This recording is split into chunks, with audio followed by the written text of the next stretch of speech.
আমরা ক্লাস 11-এ কার্যক্ষমতা শক্তি পড়ছি।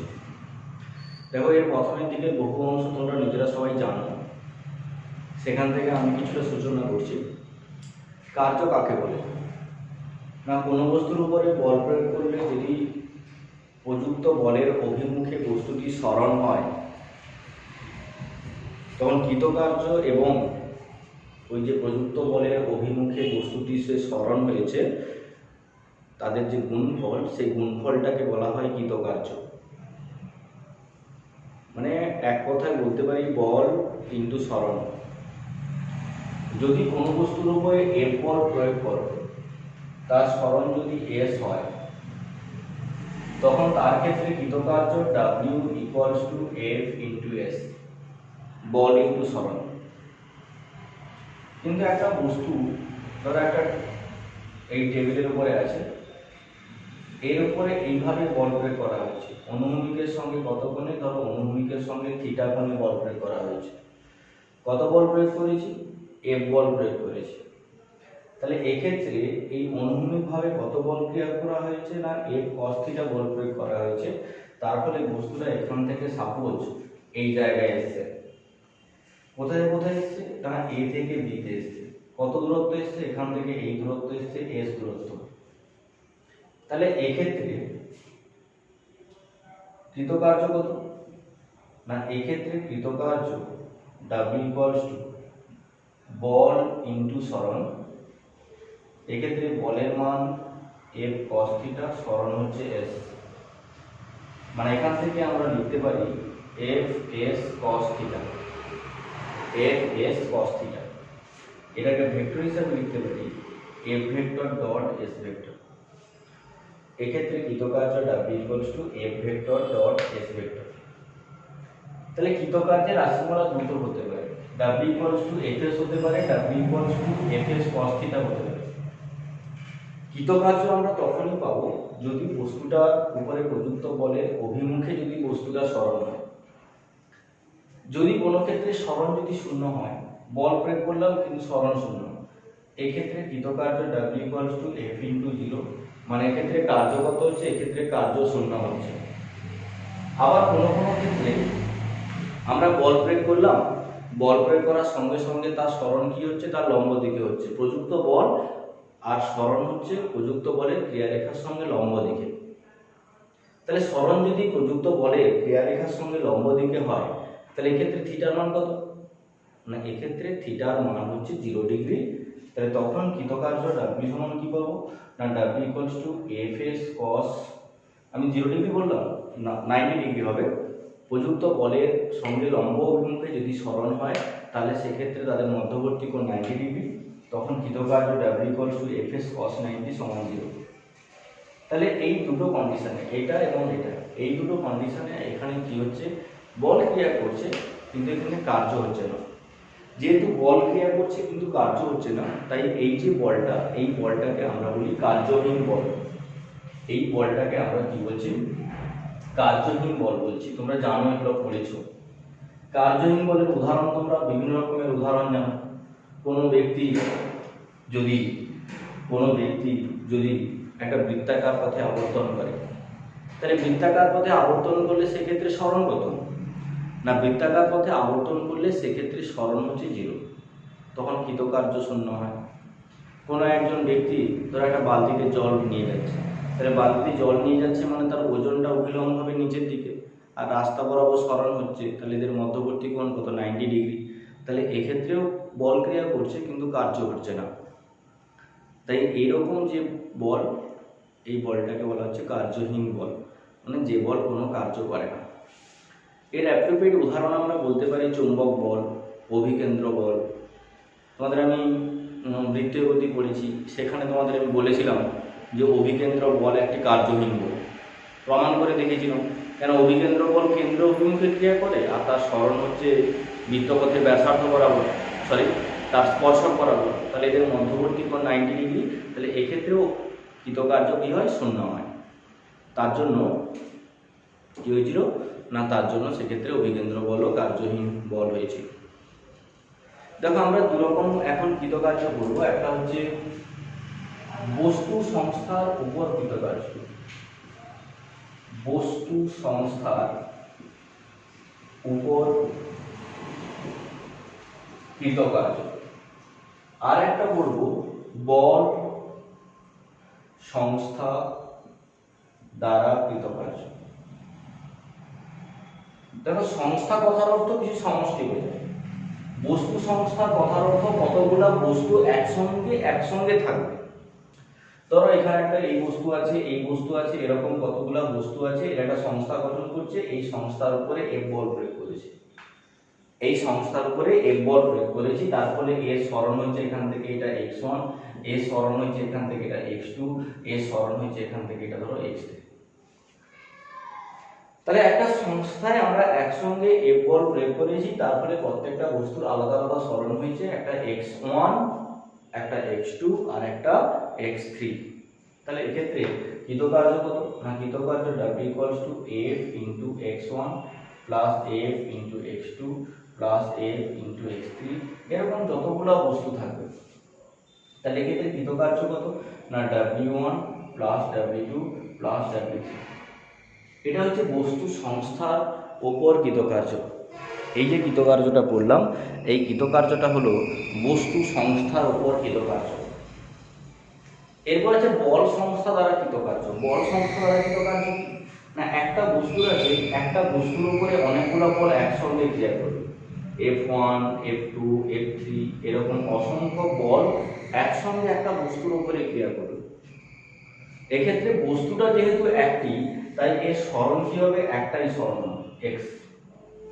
তাহলে এক্ষেত্রে কৃতকার্য কত না, এক্ষেত্রে কৃতকার্য W = F1 × x plus F2 × x plus F3 × x, মানে W1 plus W2 plus W3। তাহলে এই যে কৃতকার্যটা, এই কৃতকার্যটা হচ্ছে বল সংস্থা দ্বারা কৃতকার্য। বল সংস্থা দ্বারা কৃতকার্য মানে অনেকগুলো বল একসঙ্গে কোনো বস্তুর উপরে ক্রিয়া করবে। বস্তু সংস্থার উপর কৃতকার্য, এক্ষেত্রে অনেকগুলো বস্তু একসঙ্গে আছে, তার উপরে একটা বল অ্যাপ্লাই করা হবে, সেক্ষেত্রে কৃতকার্য। তাহলে এই দুটো কৃতকার্য তোমরা বললে। এখন আরো দুটো কৃতকার্য বলবো, যেটা মূল জিনিস, একটা বস্তু দ্বারা কৃতকার্য, একটা বলের দ্বারা কৃতকার্য, আর একটা বলের বিরুদ্ধে কৃতকার্য। দেখো বলের দ্বারা কৃতকার্য হচ্ছে একটা ইজিলি একটা কার্য, একটা বস্তুর উপরে বল প্রয়োগ করলাম, সে অনায়াসে একটা দিক থেকে আরেকটা দিকে গতিশীল হলো, এরকম কৃতকার্য হচ্ছে বলের দ্বারা কৃতকার্য। বলের বিরুদ্ধে কার্য কি না, আমরা কোনো একটা, আমার বিরুদ্ধে একটা বাধা আছে, সেই বাধাকে উপেক্ষা করে আমরা কার্য করব। একটা বাধাকে উপেক্ষা করে আমরা যদি কার্য করতে চাই, তখন যে কার্যটা হবে সেই কার্যটাকে বলছি আমরা বলের বিরুদ্ধে কার্য। ধরো আমরা অভিকর্ষের বিরুদ্ধে উপরের দিকে উঠবো, আমরা সিঁড়ি বেয়ে ছাদের দিকে উঠছি। আমরা যখন সিঁড়ি বেয়ে ছাদের দিকে উঠতে যাই, তখন অভিকর্ষ বলের বিরুদ্ধে আমরা উপরের দিকে উঠতে থাকি। তাহলে যখন অভিকর্ষ বলের বিরুদ্ধে আমরা উপরের দিকে উঠি, তখন অভিকর্ষ বলকে উপেক্ষা করে আমাদের উপরের দিকে উঠতে হচ্ছে। এক্ষেত্রে যে কার্যটা করা হয়, সেই কার্যটা হচ্ছে বলের বিরুদ্ধে কার্য। কিন্তু যখন আমরা ছাদ থেকে নিচের দিকে নামি, তখন কি হয় না, তখন অভিকর্ষ বল আমাদের টেনে নিচের দিকে নামায়, আমাদের মনে হয় যে অনায়াসে নিচের দিকে নামতে থাকছি। এরকম যে কার্য, সেই কার্যটাকে বলছি বলের দ্বারা কার্য। এরকম কার্যকে বলছি আমরা বলের দ্বারা কার্য। বলের বিরুদ্ধে কার্য করতে হলে আমাদের অনেক পরিশ্রম করতে হয়, আমাদের মনে হয় যেন আমাদের ঘাম বেরিয়ে যাচ্ছে, আমাদের অনেক বেশি বল প্রয়োগ করতে হয়। কিন্তু বলের দ্বারা কৃতকার্যের ক্ষেত্রে ওরকম কোনো সিস্টেম, ওরকম কোনো সিচুয়েশন।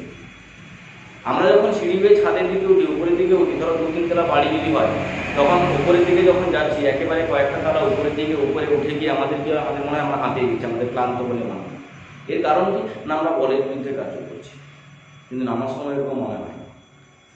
ধর একটা দেওয়ালকে আমরা বাইরে থেকে বল প্রয়োগ করছি, দেওয়াল দিয়ে কি করবো, দেওয়ালকে সরাবো। কিন্তু আমরা বল প্রয়োগ করে দেওয়ালকে সরাতে পারি কি? আমরা বল প্রয়োগ করে দেওয়ালকে সরাতে পারি কি? পারি না। কারণ আমাদের প্রযুক্ত বল অপেক্ষা দেওয়ালের যে বিপরীতমুখী বাধাটা, সেই বিপরীতমুখী বাধাটা অনেক বেশি। আমাদের প্রযুক্ত বল অপেক্ষা দেওয়ালের বিপরীতমুখী বাধাটা অনেক বেশি, যার বিরুদ্ধে আমাদের বল প্রয়োগ করতে হয়, যার বিরুদ্ধে আমাদের বল প্রয়োগ করতে হয়। তাহলে আমাদের দেখো দেওয়ালের বাধা বেশি, আমরা দেওয়ালকে সরণ ঘটাতে পারছি না, কিন্তু দেওয়ালের সরণ ঘটাবো। তাই দেওয়ালকে যদি সরাতে চাই, আমাদের কিভাবে সরাতে হবে না, দেওয়ালকে সরাতে গেলে আমাদের কি করতে হবে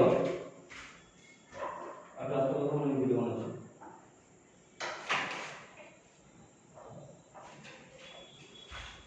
দেওয়ালকে সরাতে গেলে আমাদের কি করতে হবে না, আমাদের একটা বিপদ, আমাদের মানে নিজের দ্বারা সরাতে পারলাম না, আমাদের কি হয় বাইরে থেকে অতিরিক্ত ফোর্স প্রয়োজন হয়, একটা এক্সটার্নাল ফোর্স, একটা বহিষ্ঠ এজেন্ট যদি এসে দেওয়ালকে সরানো ঘটায় একটা জায়গা থেকে একটা জায়গায় যদি আমরা সরাতে পারি বহিষ্ঠ এজেন্টের সাহায্যে, কারোর সাহায্যে বল, কারো কাছ থেকে বল সাহায্য নিয়ে এক্সট্রা বল প্রয়োগ করে যদি আমরা একটা বস্তুকে একটা জায়গা থেকে একটা জায়গায় সরাতে পারি, তখন যে কার্যটা করতে হয় করা হয় সেই কার্যটাকে বলছি আমরা বলের বিরুদ্ধে কার্য। বলের বিরুদ্ধে কার্য করতে হলে আমাদের বহিষ্ঠ এজেন্টের প্রয়োজন হয়, কিন্তু বলের দ্বারা কার্য করতে হলে বহিষ্ঠ এজেন্টের প্রয়োজন হয়। বলের দ্বারা কার্য হচ্ছে ঋণাত্মক কার্য, মনে রাখবে বলের দ্বারা কার্য ঋণাত্মক কার্য, যেমন উপর থেকে নিচের দিকে নামা, অভিকর্ষের প্রভাবে নিচের দিকে নামা, আর অভিকর্ষের বিরুদ্ধে যেটা গতি, অভিকর্ষের বিরুদ্ধে উপরের দিকে ওঠা, বা যে ক্ষেত্রে বহিষ্ঠ এজেন্টের প্রয়োজন হয় সেক্ষেত্রে সেটাকে বলছি আমরা বলের বিরুদ্ধে কার্য। এই বলের বিরুদ্ধে কার্য হচ্ছে ধনাত্মক কার্য। আমরা বেসিক্যালি যে কার্য করি সেই কার্যটা হচ্ছে বলের বিরুদ্ধে কার্য, যার উদাহরণ হচ্ছে অভিকর্ষের বিরুদ্ধে উপরের দিকে ওঠা, অভিকর্ষের বিরুদ্ধে উপরের দিকে ওঠা। আমরা এখান থেকে কয়েকটা জিনিস মনে রাখবো। প্রথমে বলের একক। দেখো বলের একক সিজেস একক কি না, সিজেস একক হচ্ছে ডাইন। এগুলো বলার কারণ কি, এখানে আমাদের প্রচুর পরিমাণে এগুলো কাজে লাগে। বলের সিজেস একক ডাইন। বলের এসআই একক কি, বলের এসআই একক হচ্ছে নিউটন। বলের এসআই একক হচ্ছে নিউটন। তোমরা এদের মধ্যে সম্পর্ক জানো, 1 নিউটন সমান 10⁵ ডাইন। 1 নিউটন সমান হচ্ছে 10⁵ ডাইন। বলের মাত্রা বলতে এফ এর মাত্রা কি না, এফ এর মাত্রা হচ্ছে ml⁻²। বলের মাত্রা হচ্ছে ml⁻², এটা হচ্ছে বলের মাত্রা। আমরা এখানে কৃতকার্য করছি, কৃতকার্যের মাত্রা, একক মাত্রা। কার্যের একক, কার্য W সমান তাহলে অরিজিনালি আমরা জানি কি F × S। তাহলে এক্ষেত্রে কার্যের মাত্রা, কার্যের একক সিজিএস ইউনিট। দেখো বলের একক কিন্তু সরণের একক, মানে ডাইন সেমি। এই ডাইন সেমিকে বলা হয় আর্ক। এসআই ইউনিট, ডাইন হচ্ছে নিউটন মিটারকে একসঙ্গে বলা হয় জুল। ডাইন সেন্টিমিটারকে বলা হয় আর্ক, আর নিউটন মিটারকে বলা হয় জুল। এদের মধ্যে সম্পর্ক মনে রাখবে, 1 জুল সমান 10⁷ আর্ক। 1 জুল সমান হচ্ছে 10⁷ আর্ক। কার্যের মাত্রা হচ্ছে W মাত্রা ইকুয়ালস টু F এর মাত্রা ইনটু S এর মাত্রা। F এর মাত্রা হচ্ছে ml⁻², আর S এর মাত্রা হচ্ছে L। দিলে এখান থেকে কি মাত্রা পাবো, এখান থেকে পাবো ml²⁻²। ml²⁻², এটা হচ্ছে কৃতকার্যের মাত্রা। এই জিনিসগুলো তোমাদের মনে রাখতে হবে, এরপরে আছে ক্ষমতা। দেখো ক্ষমতা কাকে বলে, ক্ষমতা হচ্ছে কার্য করার হারকে ক্ষমতা বলে। কার্য করার হারকে বলা হয় ক্ষমতা। ক্ষমতাকে যদি পি দিয়ে প্রকাশ করি, ক্ষমতা পি সমান কৃতকার্য বাই সময়। ক্ষমতা পি সমান কৃতকার্য বাই সময়। এক্ষেত্রে কৃতকার্য যদি W হয়, সময় যদি T হয়, তাহলে ক্ষমতা পি সমান W/T। এখান থেকে W সমান আমরা কি জানি না, Fs cos θ/T। Fs cos θ/T।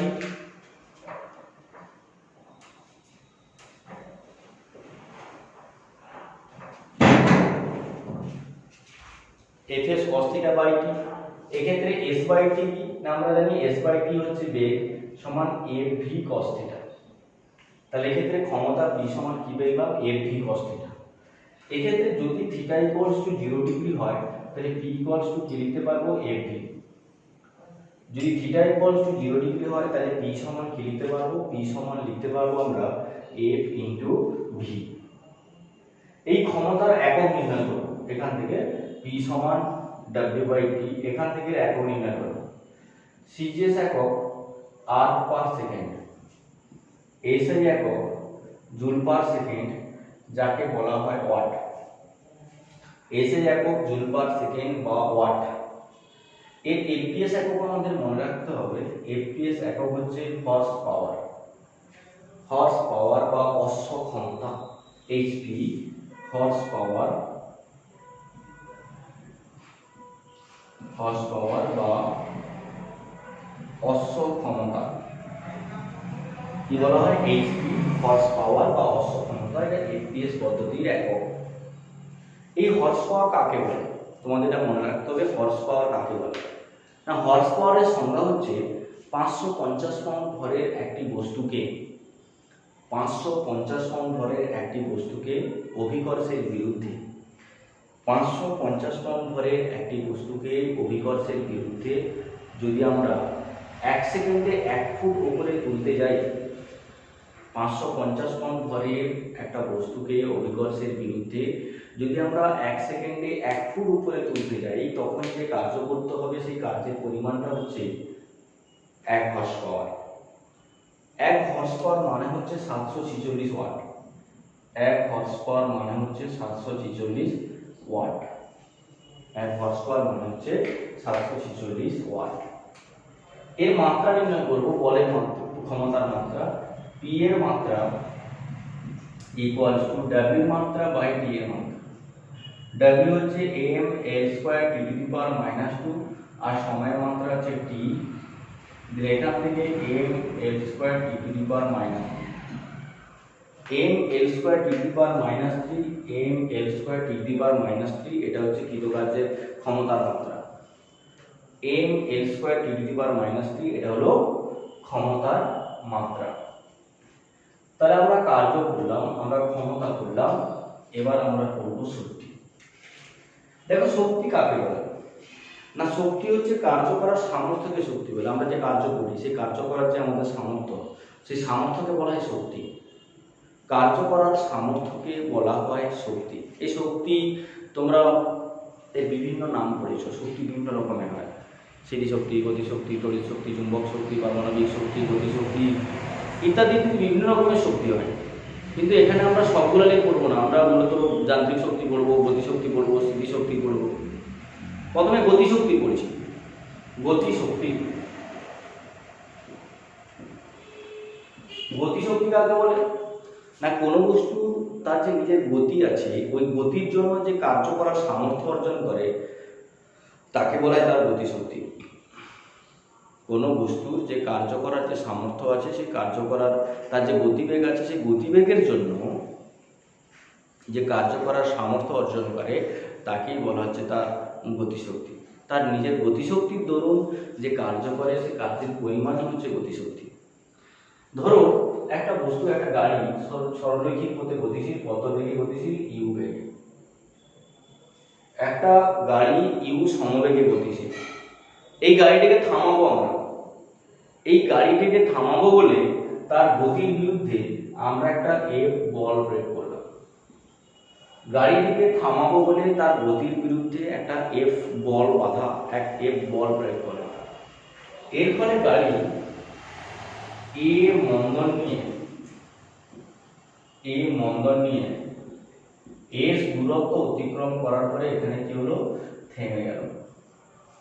এর ফলে গাড়ি এ মন্দন নিয়ে এস দূরত্ব অতিক্রম করার পরে থেমে গেল, মানে এখানে অন্তিম বেগটা হচ্ছে 0, কিন্তু এই বিন্দুর বেগটা হচ্ছে ভি। তাহলে এখান থেকে V square equals to U square minus 2s, এই ফর্মুলা অনুযায়ী এটা 0, এটা U square minus 2 into a into s, 2as equals to U square, as equals to U square by 2। তাহলে এখানে এফ বল প্রয়োগ করা হয়েছে, তারপরেও বস্তুটার এস দূরত্ব সরল হয়েছে। তাহলে এক্ষেত্রে কার্য থাকবে। এক্ষেত্রে যে কার্য হবে সেই কার্যের পরিমাণ কত না, কার্য W সমান এফ বলের বিরুদ্ধে কৃত কার্য। এখানে যে কার্য W সমান এফ বলের বিরুদ্ধে কৃত কার্য। তাহলে এফ বল ইন্টু সরণ, মানে হচ্ছে এফ ইন্টু সরণ কত, সরণটা হচ্ছে এস। এখানে এফ এর মান কত, না এফ এর মান এম এ ইন্টু এস। আমরা নিউটনের দ্বিতীয় গতিসূত্র অনুযায়ী জানি যে F equals to M A. এখানে এস আছে, এস এর মানটা যদি বসিয়ে দাও তাহলে M into U square by two, তাহলে W equals to half M U square. তাহলে এখানে কতটা কার্য পেলাম, না কার্য ডাব্লিউ সমান হাফ এম ইউ স্কোয়ার পেলাম। এই যে কার্য, এই কার্যের পরিমাণ হচ্ছে গতিশক্তি। এই কার্যটাই বস্তুর মধ্যে গতিশক্তি হিসাবে সঞ্চিত হয়। এই কার্যের পরিমাণই হচ্ছে গতিশক্তি। তাহলে আমরা গতিশক্তির রাশিমালা দিয়ে পেলাম হাফ এম ভি স্কোয়ার। আমরা যদি বেগ ভি ধরি তাহলে এখানে হাফ এম ভি স্কোয়ার হবে। যদি বেগ ভি ধরতাম তাহলে কি হতো, হাফ এম ভি স্কোয়ার। আমরা গতিশক্তি এবং ভরবেগের সম্পর্ক করব। গতিশক্তি এবং ভরবেগ, কোনো বস্তুর ভর এম, তার বেগ যদি ভি হয় তাহলে ভরবেগ P equals to M V. যদি গতিশক্তি ই সমান হাফ এম ভি স্কোয়ার হয়, ওপর নিচে এম দিয়ে গুণ করছি, তাহলে M square V square by two M, M square V square by two M.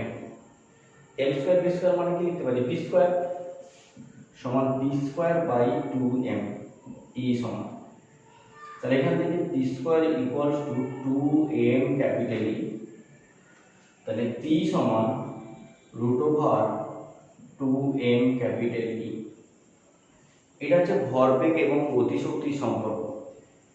তাহলে ভরবেগ এবং গতিশক্তির সম্পর্ক কি, না ভরবেগ এবং গতিশক্তির সম্পর্ক হচ্ছে P equals to root over two M E. যেখানে পি হলো ভরবেগ, যেখানে ই হলো গতিশক্তি, এম হলো বস্তুর ভর।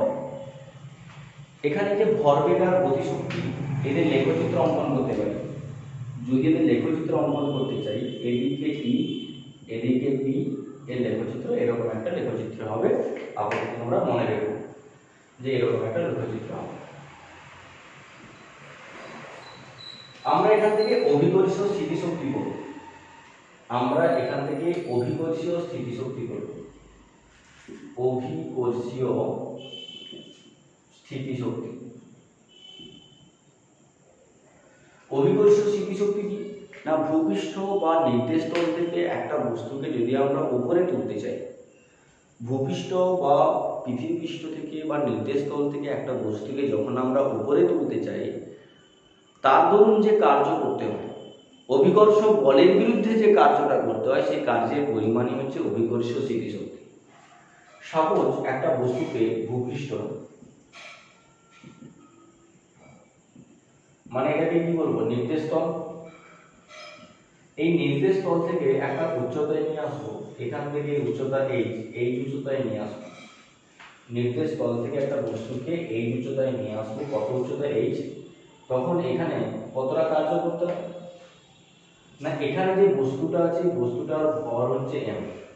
তাহলে এই জায়গাটার গতিশক্তি কত, ওই জায়গাটার ওজন কত, এমজি। এখানে ওজন এমজি। তাহলে এই এমজি বলটাকে কোথায় নিয়ে এসেছি, এই উচ্চতায়। তাহলে যে এই উচ্চতা সরণ হচ্ছে এমজি বলের বিরুদ্ধে। তাহলে এই ক্ষেত্রে বলের মান কত, এমজি। এই ক্ষেত্রে সরণ কত, এইচ। এই ক্ষেত্রে কার্য কত, এফ ইন্টু এস সমান এমজি ইন্টু এইচ। তাহলে W equals two MG H. এই যে কার্যটা হয়েছে, এই কার্যের পরিমাণই হচ্ছে স্থিতিশক্তি। এটা অভিকর্ষীয় বলের বিরুদ্ধে কৃতকার্য, ধনাত্মক কৃতকার্য। এটা অভিকর্ষীয় বলের বিরুদ্ধে কৃতকার্য, এটা ধনাত্মক কৃতকার্য। এই যে কৃতকার্য, এই কৃতকার্যের পরিমাণ হচ্ছে এমজিএইচ। এই কৃতকার্যই বস্তুর মধ্যে স্থিতিশক্তি হিসাবে সঞ্চিত হয়। এই কৃতকার্যই বস্তুর মধ্যে স্থিতিশক্তি হিসাবে সঞ্চিত হয়। যদি কোনো বস্তুর স্থিতিশক্তি নির্ণয় করতে হয় তাহলে আমাদের কি করতে হবে, উচ্চতাটাই জানা প্রয়োজন। যদি কোনো বস্তুর উচ্চতা জানতে পারি তাহলে সেখান থেকে তার স্থিতিশক্তি নির্ণয় করতে পারবো। নির্দেশ তল থেকে উচ্চতা, সেক্ষেত্রে কৃতকার্য ডাব্লিউ সমান কী হবে, এম জি এইচ হবে। কৃতকার্য ডাব্লিউ সমান এম জি এইচ হবে। বুঝতে পেরেছ?